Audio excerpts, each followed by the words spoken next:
Bonjour à toutes et à tous, mon invité Sandrine Rousseau, vous êtes un ancien cadre d'Europe Écologie Les Verts, mais vous êtes surtout la présidente de l'association Parler, bonjour. Bonjour. Alors on va parler évidemment de cette association Parler, de votre combat, contre les violences sexuelles. À ce propos, vous organisez un accueil des victimes, ce sera le 1er mars prochain. Déjà, première question. Il faut s'inscrire au préalable, le lieu reste secret. La lutte contre les violences sexuelles, c'est toujours un sujet très, voire trop sensible. C'est un sujet sensible et évidemment qu'il faut que les femmes soient protégées. Donc oui, il faut s'inscrire à associationparler@gmail.com et puis après, on prendra contact avec vous. Mais c'est avant tout pour que les femmes soient rassurées quand elles viennent et puis qu'elles soient dans un lieu où, en toute bienveillance et en toute sécurité. Alors votre association écoute les victimes d'agressions sexuelles. Pour l'instant, ce sont seulement les femmes victimes d'agressions sexuelles. Est-ce qu'on peut imaginer un jour la même chose pour les hommes ?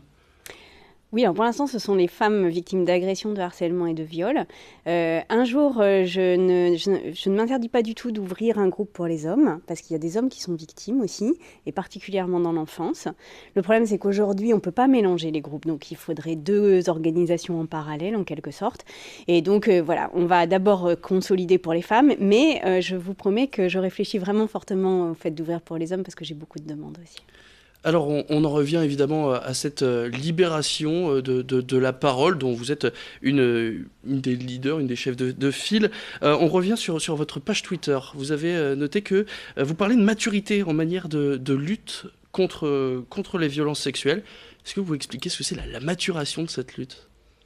Arriver à maturité, pour moi, dans la lutte contre les violences sexuelles, c'est traiter ça comme un crime et un délit comme un autre. C'est-à-dire ne pas entrer dans une forme d'émotion permanente où c'est parole contre parole, où les unes sont traitées de menteuses, les autres sont traitées de comploteurs.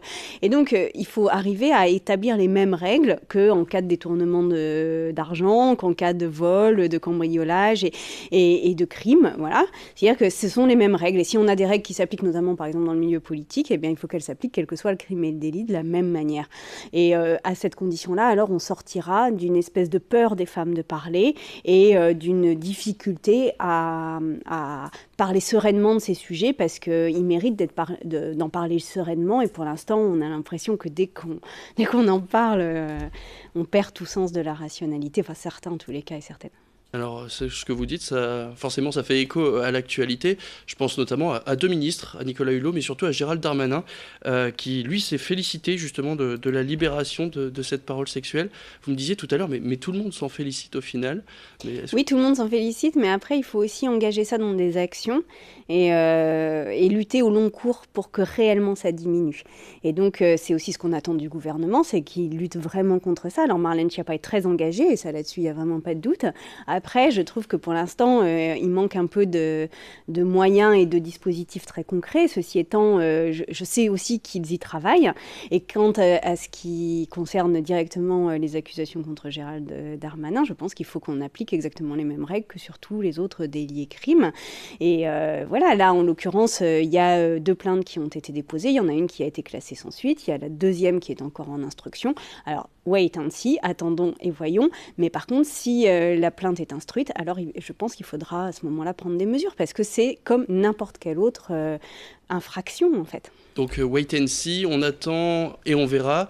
Vous n'appelez pas Nicolas Hulot ou encore Gérald Darmanin à démissionner ? Non, parce qu'il faut dépassionner le débat. Il faut traiter vraiment ça comme d'autres infractions, comme d'autres crimes, comme d'autres délits, et puis se dire que c'est ça aussi de traiter vraiment les choses.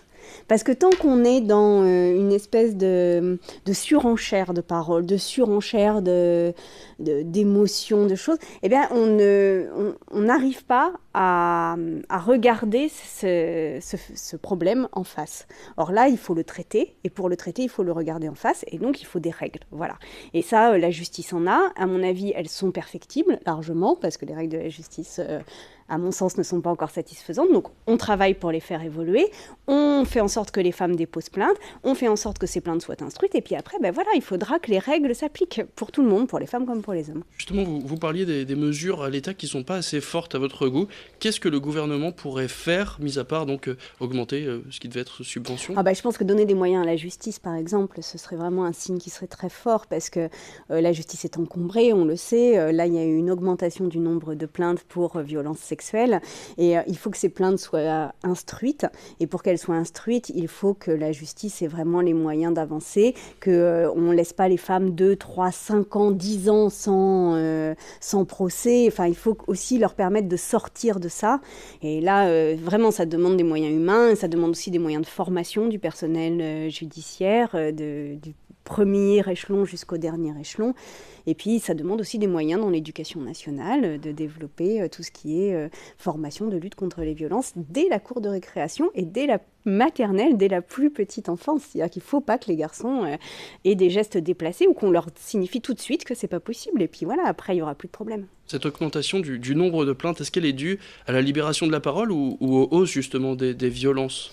Je pense qu'elle est beaucoup due à la libération de la parole. Je pense que là, il y a quand même eu un mouvement depuis plusieurs mois où les femmes se sentent plus soutenues et plus reconnues dans ce qu'elles ont vécu. Donc, j'ai quand même tendance à croire que c'est plus le mouvement de libération. Ceci dit, je rappelle quand même qu'en France, il n'y a que 10% des femmes qui portent plainte. Ça veut dire qu'il y en a 90% qui ne portent jamais plainte. 10% des femmes qui ont subi, qui ont subi des viols. Donc c'est des crimes qui méritent 15 ans de prison. Et il y en a 90% qui ne portent jamais plainte. Donc il y a encore un très gros potentiel. Donc ces langues se libèrent, on libère la parole. Je rappelle donc l'accueil des victimes, ce sera le 1er mars prochain à Lille. Justement, ces langues qui se libèrent, est-ce que c'est un mouvement qui peut aller trop loin ? Est-ce que vous pouvez en perdre le contrôle ? Est-ce qu'on ne va pas, au final, balancer tout et n'importe quoi ? Vous parliez tout à l'heure justement d'émotion là-dedans. Est-ce que ça peut être quelque chose qui peut prendre trop d'ampleur ?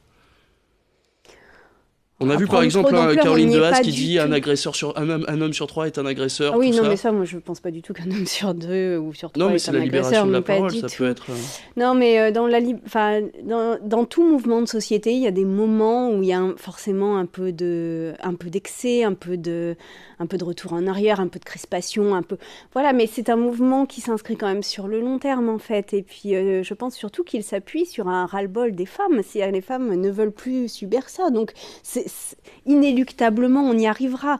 Après, évidemment qu'il y a des soubresauts, évidemment qu'il y a des excès, évidemment qu'il y a des paroles qui sont dites qui n'auraient pas dû être dites. Bon, je pense qu'il ne faut pas s'arrêter à ça, il faut continuer. Parce qu'en plus, des paroles qui ne devraient pas être dites, on en a de tous les côtés.